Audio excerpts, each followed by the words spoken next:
You've been taught to think of influence as something loud, an argument perhaps, or a charismatic speech. But that's not what it is.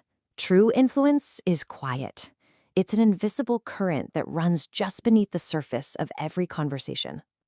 In almost every conversation you have, there are hidden commands woven right into the fabric of the words. They are tiny psychological cues designed to guide your thoughts, to shift your emotions, and most of the time, you don't even notice.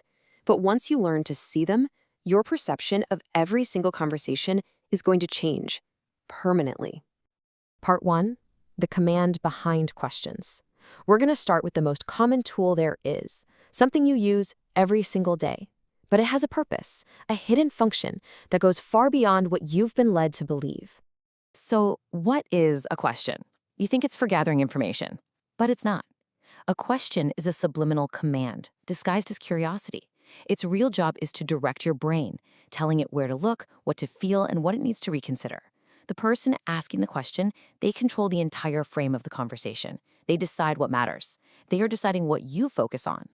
Think about it. When someone asks you, "Are you sure?" or "Does that really make sense?" they aren't always looking for clarity. No, they are issuing a command. The real command is plant doubt. Reconsider that. They're commanding your own mind to search for flaws in your certainty. That is the true command hidden inside the question. And understand this, controlling your focus, that is always the first and the most critical step in influence. Part 2, the power of the pause. Now we move from words to the absence of words. Because silence is never empty. It is a tool. It is a form of psychological pressure. So, what is the pause? It's a calculated silence. It's used to create a kind of conversational vacuum, and it pressures the other person to fill that space with more than they ever intended to give. Imagine someone does this to you. They pause right after you speak. No reaction, no nodding, just silence. Your brain rushes to fill that gap, doesn't it? You start to over-explain, to justify yourself. You reveal things you had no intention of revealing. The silent command is this: keep talking. Give me more. Show me what you're hiding. People who understand this, they use the pause with absolute precision. They can extract information without ever asking a single question. They just create the space and wait for you to reveal yourself. Part 3, the command in the mirror. This next command, it moves beyond words, beyond silence, and into the physical. We're talking about mirroring. And this is so much more than just copying someone's body language. It's about achieving a deep, unconscious alignment. Mirroring is the subtle matching of another person's emotional and physical state. And it's done to create a feeling of connection, of safety, of understanding. And when that happens, defenses lower. When someone mirrors you, your own nervous system begins to relax. You feel understood. You feel safe. And when a person feels safe, their defenses just evaporate. This makes them incredibly receptive to suggestion. It happens across 3 core elements. First, tone, matching their vocal pitch and inflection. Second, pace, matching the speed of their speech. And third, posture, matching their physical stance, their gestures. When these 3 things align, an unconscious bond forms. It's a silent agreement that says, we are in sync.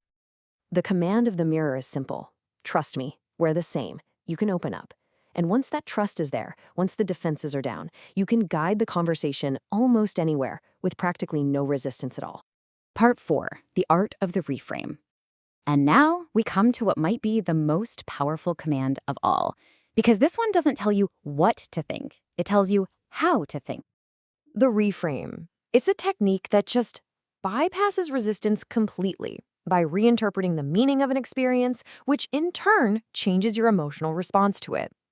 You see, a reframe doesn't argue with you. It doesn't challenge what you went through. It just offers a new lens to see it through. And by changing the meaning of the event, it bypasses all your defenses. Let's look at the problem. An event happens, and your mind immediately labels it failure. And the emotional response? It's heavy. Disappointment. Finality. It feels like an ending. But then comes the reframe. The event itself hasn't changed at all, but a single word has. Instead of you failed, it's you learned. The entire feeling shifts, doesn't it? The future looks different. The possibility is different. The command is simply this: see it my way. And it works because our emotions are not tied to events. They're tied to our interpretation of events. So if you can control the interpretation, you control the feeling. Now, it's crucial to understand these aren't just separate tricks. They are all interconnected pieces of a hidden architecture, a kind of blueprint for communication that has been operating just beneath your awareness this whole time. Let's review this invisible architecture. The question, it directs focus. The pause, it creates pressure. The mirror, it builds trust. And the reframe, it changes meaning. Together, they create a system that is constantly shaping how we respond to one another in every single moment.